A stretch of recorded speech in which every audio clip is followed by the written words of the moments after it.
A lot of this isn't going to make sense to you, and I'm sorry about that. I'm just going to start at the beginning, with the house.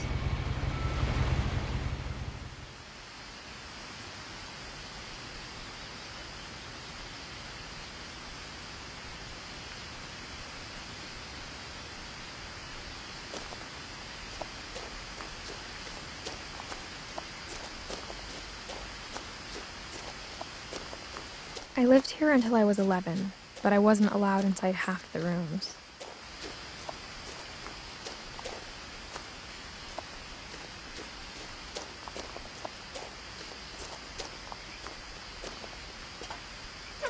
Inside the mailbox were bills from 7 years ago, marked urgent, open immediately.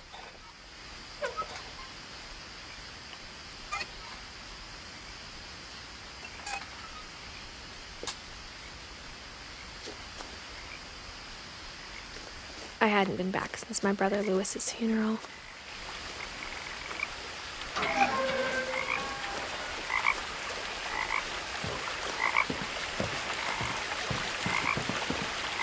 In her will, my mother left me a key, but didn't tell me what it unlocked.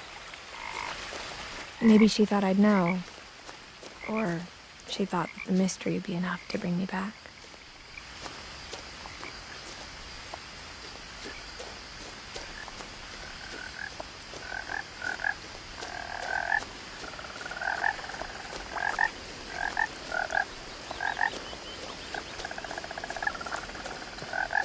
The truth is, even after I inherited the house, I never thought I'd come back to it.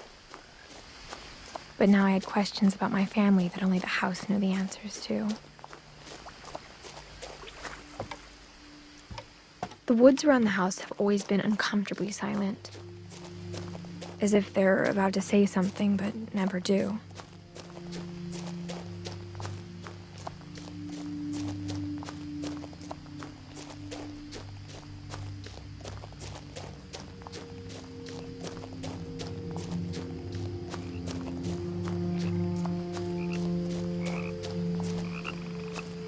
The house was exactly like I remembered it, the way I'd been dreaming about it.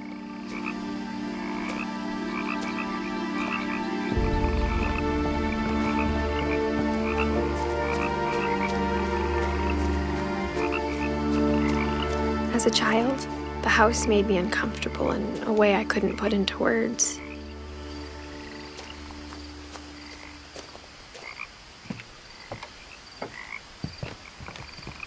Now, as a 17-year-old, I knew exactly what those words were. I was afraid of the house.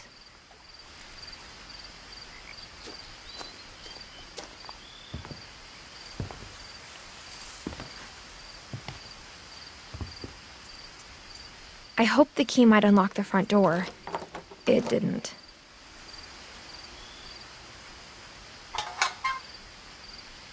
Looking in, I felt like the house itself had been waiting for me.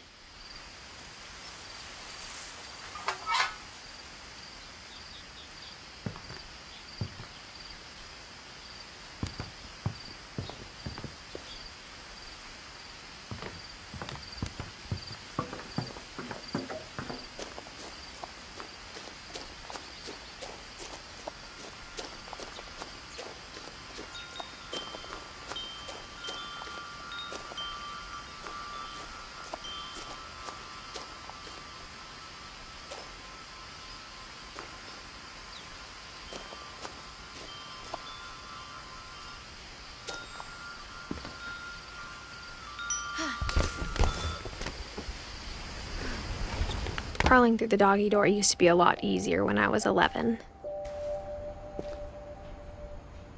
The power had been turned off the night we left.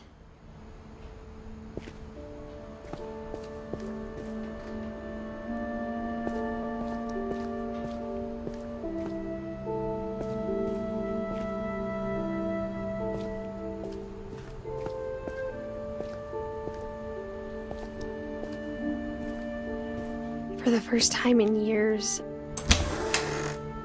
I felt like I was home.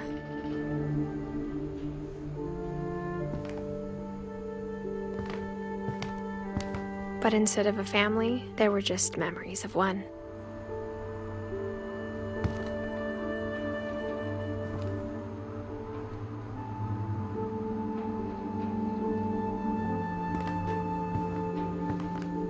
Like how only one restaurant would deliver to our house, so we had Chinese a lot. Or how after Louis started working at the cannery, we all got sick of eating salmon. Except our cat, Molly.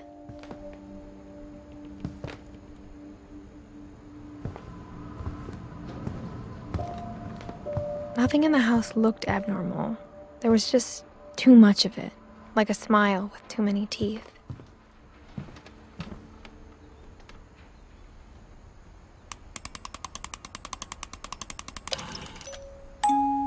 Great-Grandpa Sven built a music box for Barbara, along with the rest of the house.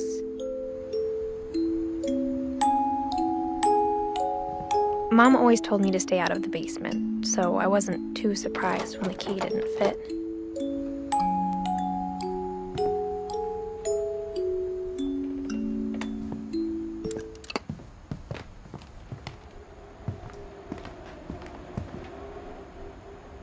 Even the fireplace had a story.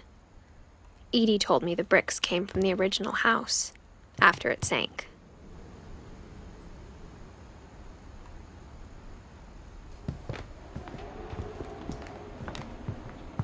The table was still a wreck from the night we left. It was like a bomb had gone off, killing everyone but my mom was the only one of us who could imagine Great-Grandma Edie living in a nursing home.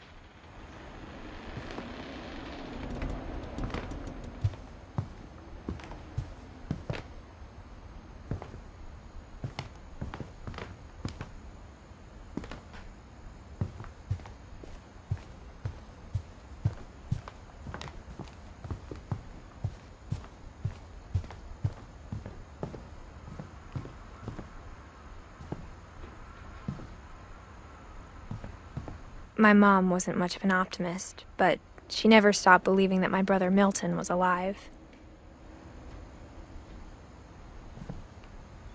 A lot of things got left behind in the whirlwind of that last night.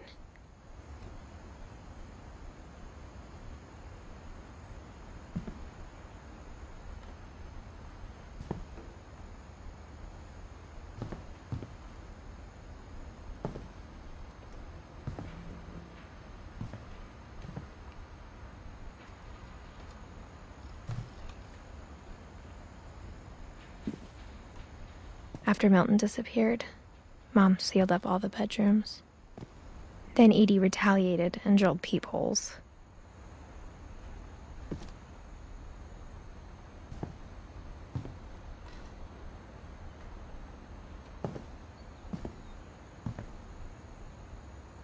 I spent a lot of time playing in Great Uncle Walter's room. I think my mom sometimes regretted not sealing it up.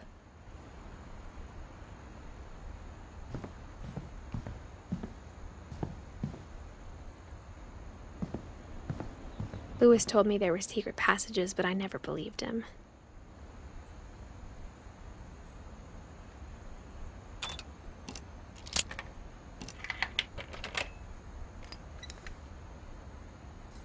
Turns out, my mom was really good at keeping secrets. Now it was time to find out what my mom had been afraid of.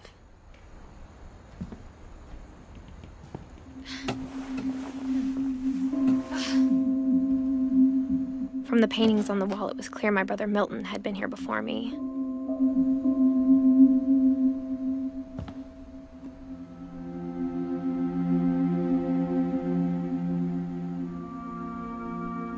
Reading this, maybe it sounds like I had a plan, but I had no idea what was behind that door.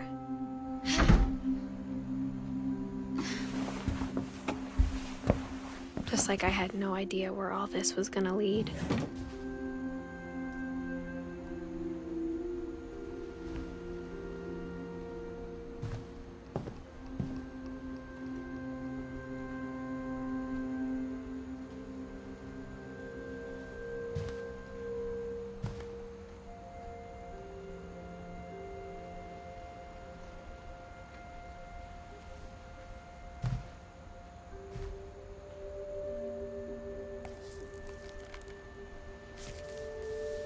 December 13th, 1947.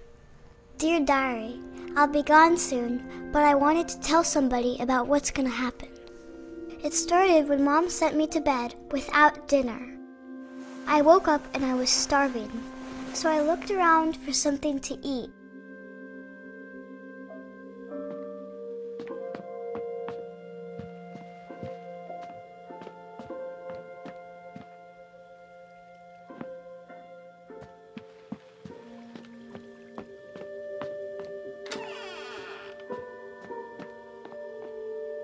I kept eating and eating.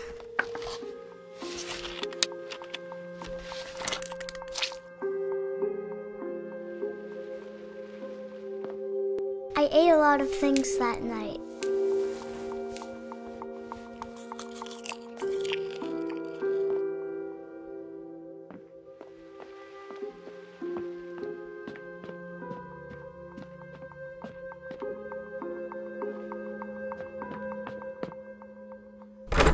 Mom, can I come out now? Sweetheart, it's late. Go to sleep. The gerbil food was dry, but I didn't mind it.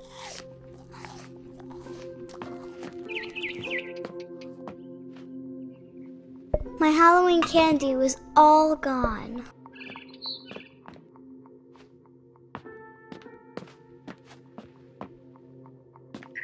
Then I heard chirping outside my window. It was a barn swallow going back to her nest. I reached out for her.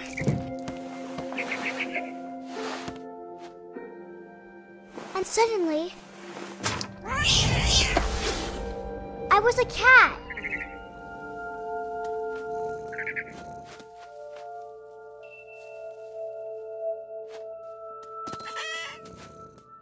I tried to be quiet, but the bird was really scared.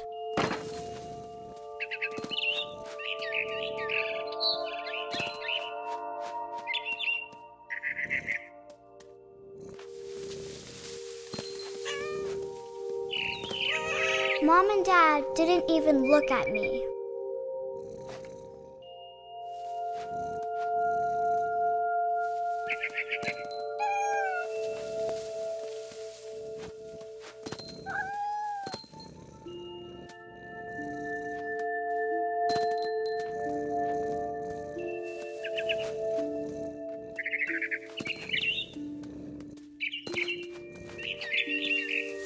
I jumped and I almost got her.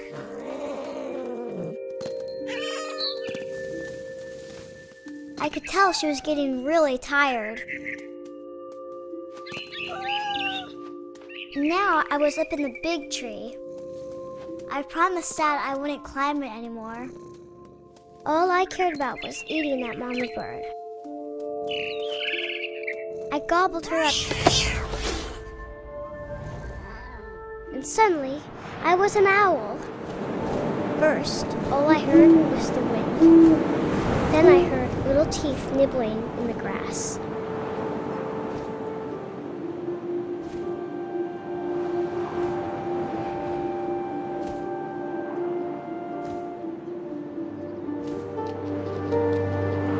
Rabbits.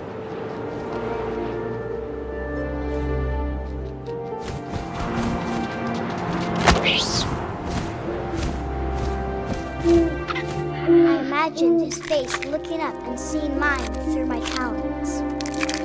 I swallowed him up, and I didn't chew one bit. Then I flew off to find something bigger.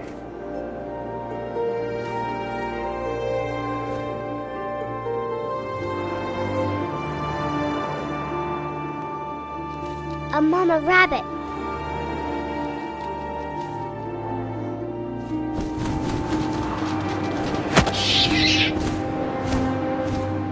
She was almost too big to carry. I started choking, but I couldn't stop eating. And suddenly, I was a shark.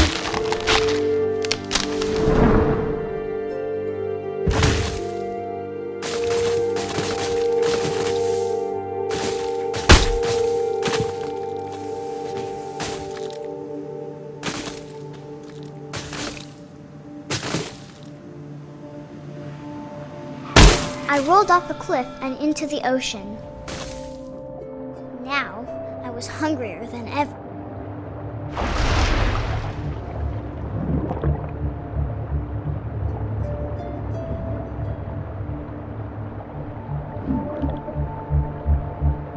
I wanted fat, juicy seals.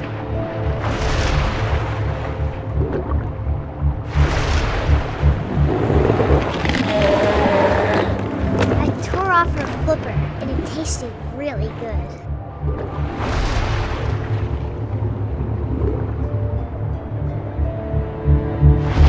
I grabbed on tight. When I was so hungry, I jumped out of the water. When I opened my eyes, everything had changed.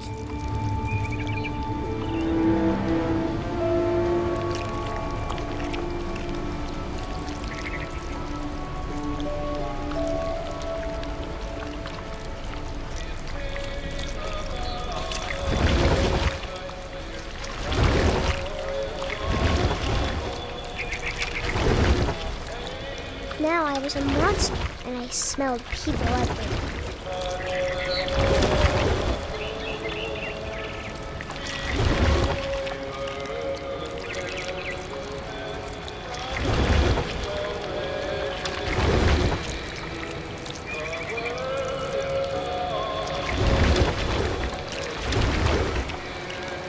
I was big, and I moved real quiet.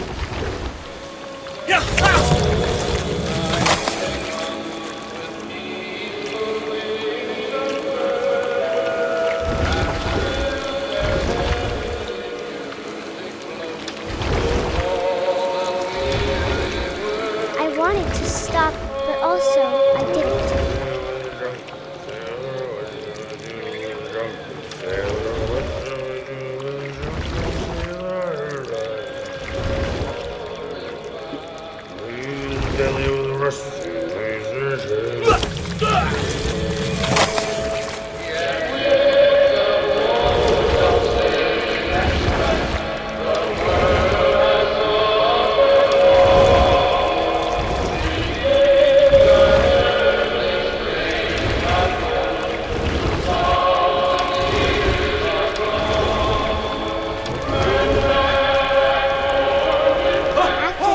Passenger, I was still hungry. And to cross the water, I smelled something new. Something I had to have, so I swam towards it.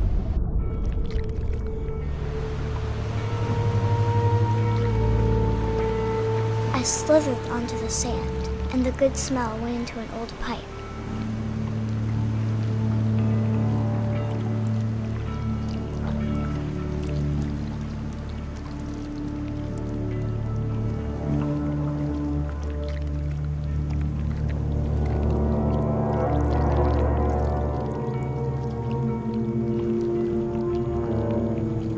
I got closer and closer.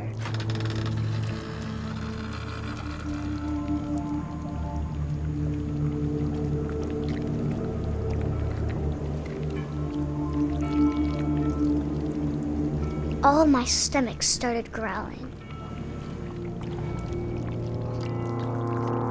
And suddenly, I was me again. I held my breath for a long time, but I couldn't hear anything. I think it's waiting for me to fall asleep. But it's not going to wait much longer. It needs to feed, and we both know I will be delicious.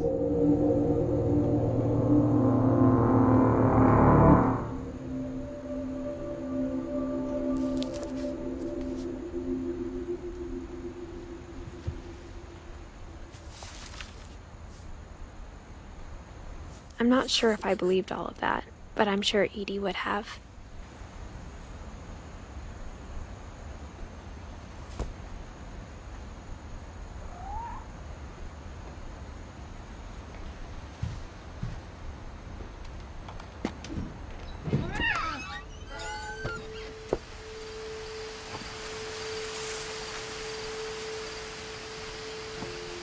This will be obvious later, but my mom never told me any of these stories.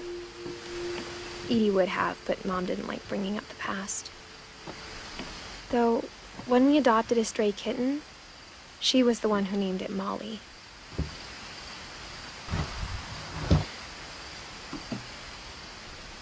I spent a lot of time in Great-Grandma Edie's room.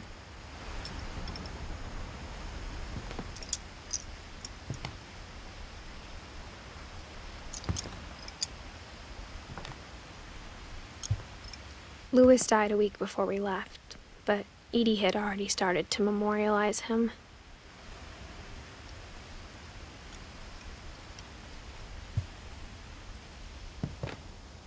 Her room was like a museum.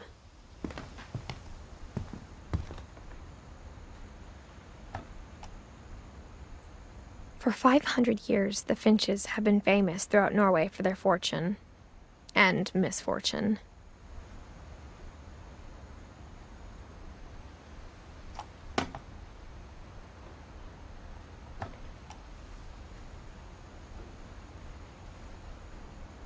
Odin Finch buries the latest victims of the family curse, his wife Ingeborg and their newborn son, Johan. On January 7th, 1937, he set sail with his family and his house, hoping to leave the curse behind. But 40-foot waves off the coast of Washington send the house and Odin to the bottom of the sea. Odin's daughter Edie, with husband Sven and baby Molly, step ashore on their new home, Orcas Island. Odin Finch is the first to be buried in the new family cemetery. His daughter Edie is already dreaming of a new Finch house.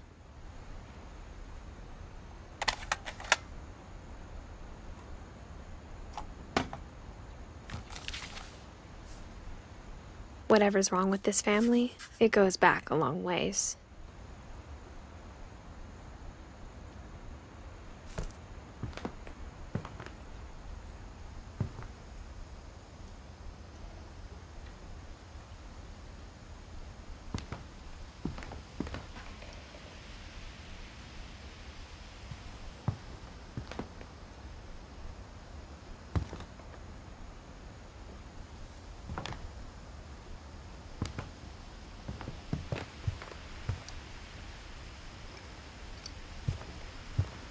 Edie gave a big interview about a mole man living under the Finch house. My mom was furious. I hadn't thought of myself as Edith Jr. for a long, long time. When Edie told people Sven was killed by a dragon, she could also have said he was building a dragon-shaped slide that collapsed. She could have, but she didn't.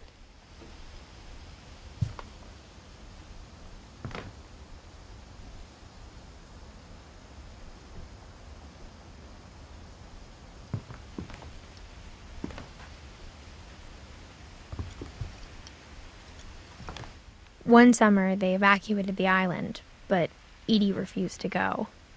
For a few weeks, she was a celebrity.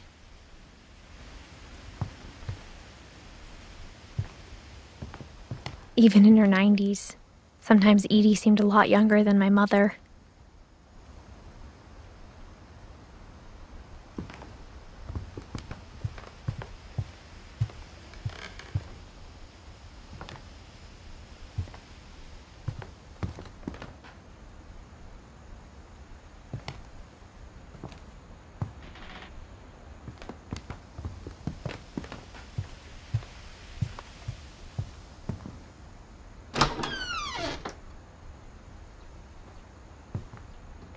The only trace Grandpa Sam's first wife, Kay, left on the house was the pink bathroom.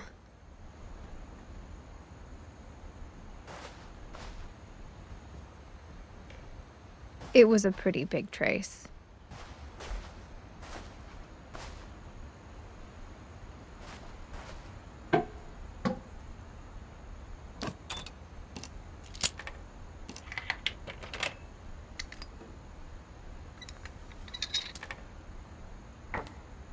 There's a secret in this bathroom. It's in the last place you would look. It isn't in the cupboard. It's hidden in this book.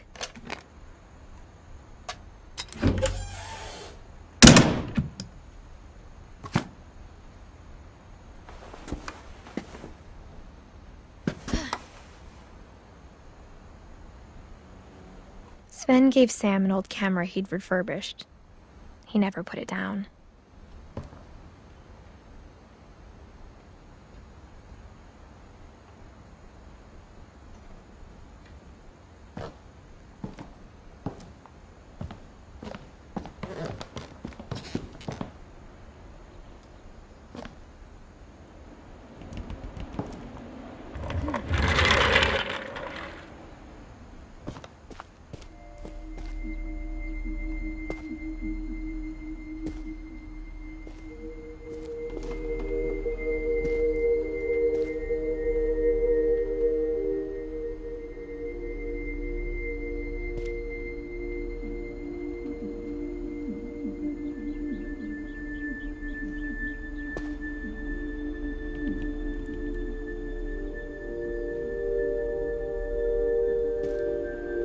I knew Grandpa Sam had a twin,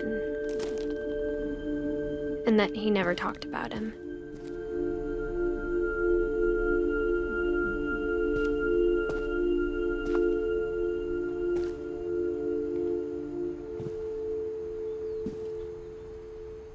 I guess my grandpa didn't like history any more than my mom did.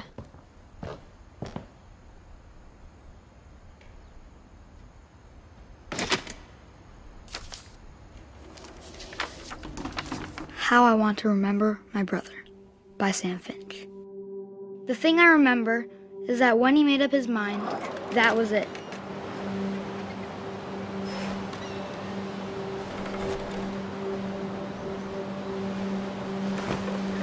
My brother said he'd die before he ate another mushroom, and he did. At Barbara's funeral, we swore we'd never be afraid again, and he wasn't. I think Calvin always wanted to fly. Sam! Calvin! Dinner's ready! Coming! But that day, he finally made up his mind to do it. I told him going around was impossible. Maybe if I hadn't said that,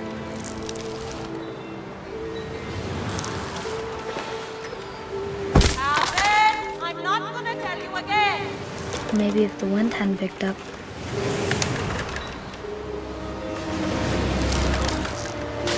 Then maybe he'd still be here. But I doubt it. I think he'd already made up his mind. That's what I want to remember about my brother.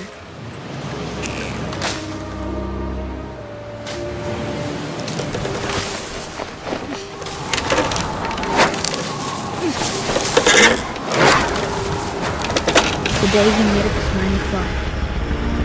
And he did.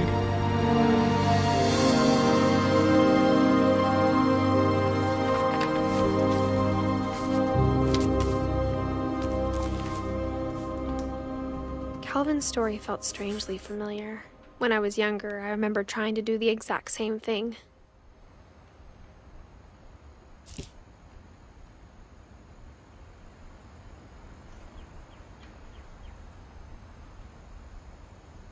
After the funeral, Edie roped off Calvin's half of the room.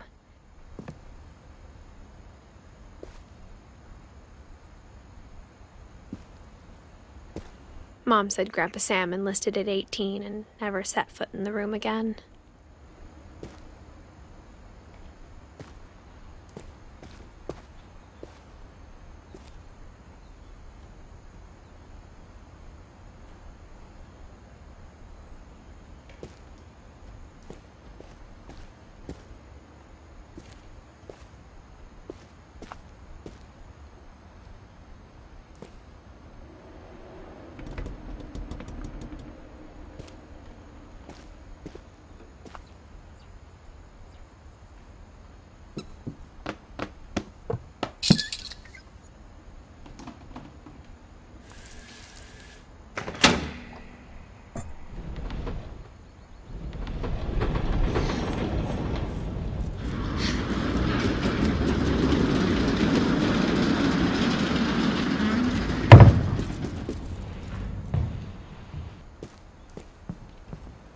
passages were a pretty tight fit.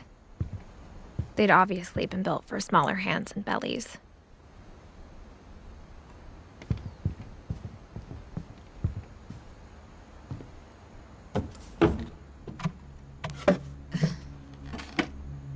Growing up, I always thought of Barbara as a child star.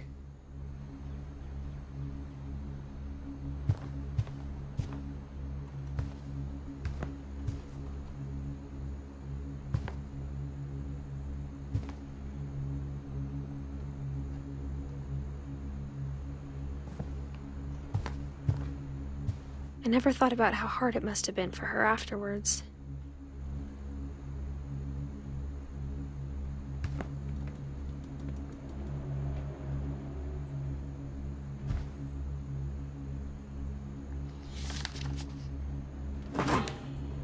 Of all the stories people wrote about Barbara's death, I'm surprised Edie saved this one.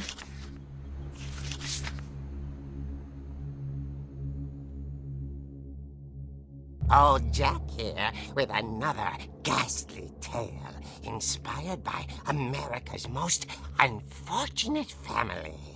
I'm calling it The Surprise Ending of Barbara Finch.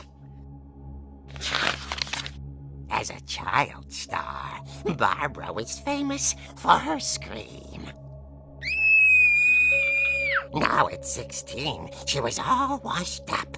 A has-been. But in a lucky break, she'd been asked to perform her signature scream at a local convention for monster movie fans. It was just the boost her career needed.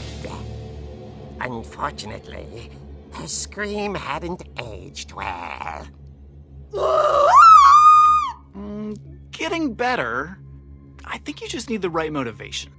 Her biggest fan and current boyfriend, Rick, was about to demonstrate when...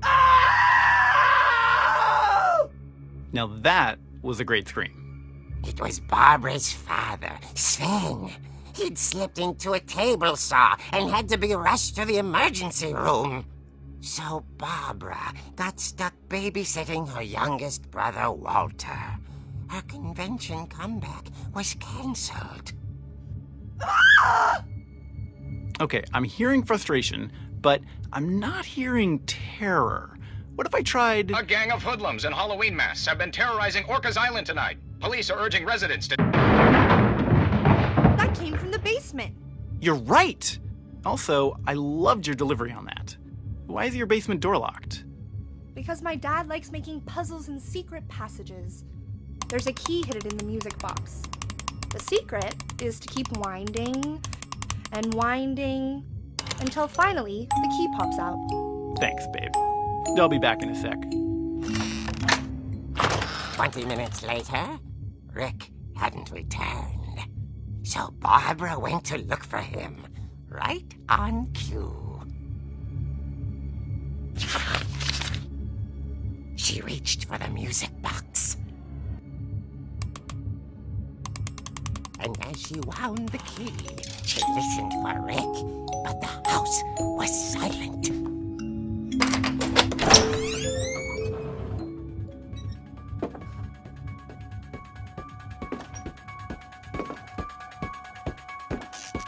She found Rick's crutch and imagined the worst.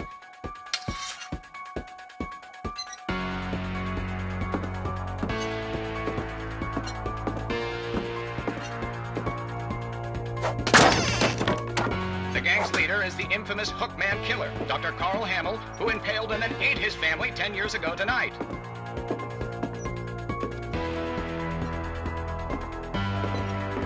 The old fridge rattled and grew still. Oh dear!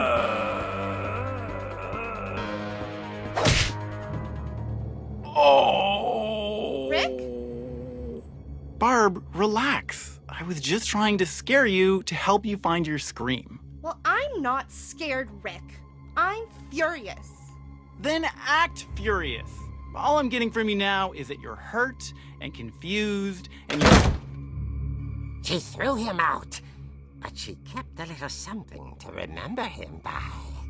Barb, have you seen my other crutch? And she was still holding it when she fell asleep watching the late picture show. Hours later... Barbara! Walter, what's going on up there? Ah! Okay, I'm coming up, but if this is a trick, you're dead, Walter.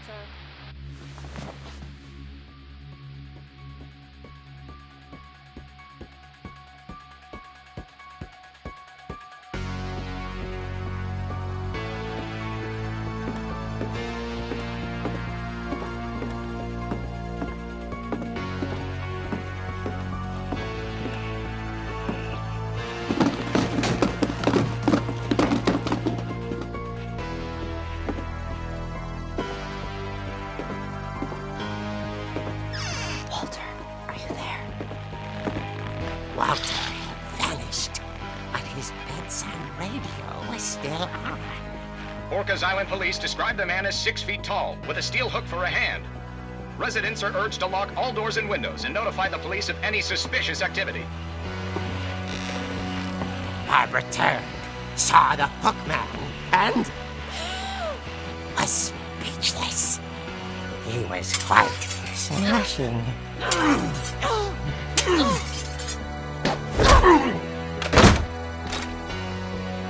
And he was. He couldn't get enough of Barbara. Okay, Barbara, there's gotta be another way out of here.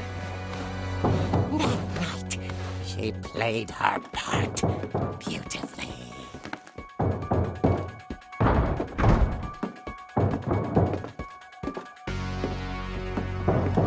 She thought about abandoning Walter, but just couldn't do it.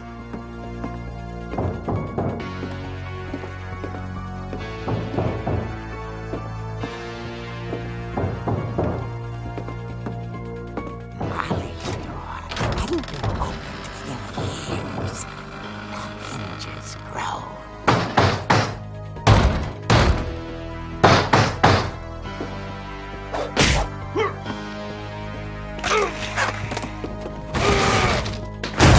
He wasn't moving, but she sensed the story might not be over yet.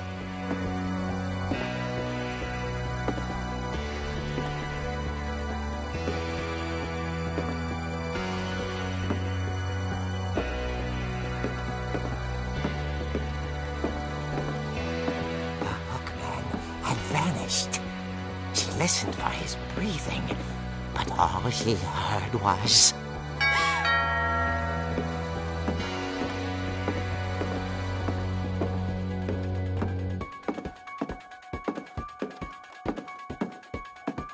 At the door, she heard whispering. It was coming from inside the house.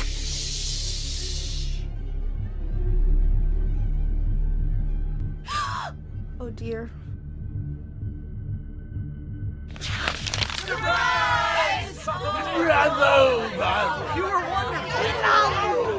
monsters had come to surprise her. For Barbara, it was a dream come true. Then she saw what kind of monsters they were, and she realized what was about to happen. She was going to be famous. And with her final breath, Barbara Finch gave the performance of her life.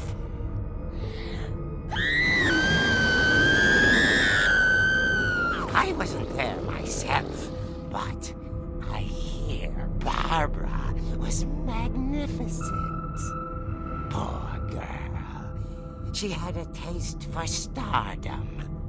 But unfortunately, so did her fans. Of course, the police blamed it all on poor Rick, who disappeared the same night. And little Walter? Hiding under his bed the whole time. He took it all pretty hard, but that's another story. As for Barbara, tucked inside the music box is all they ever found of her. Her ear. I call a real eerie tale.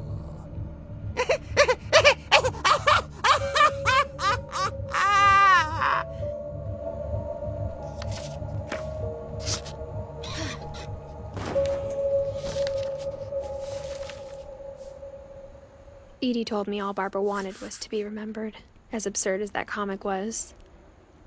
Maybe what Edie saw was a happy ending.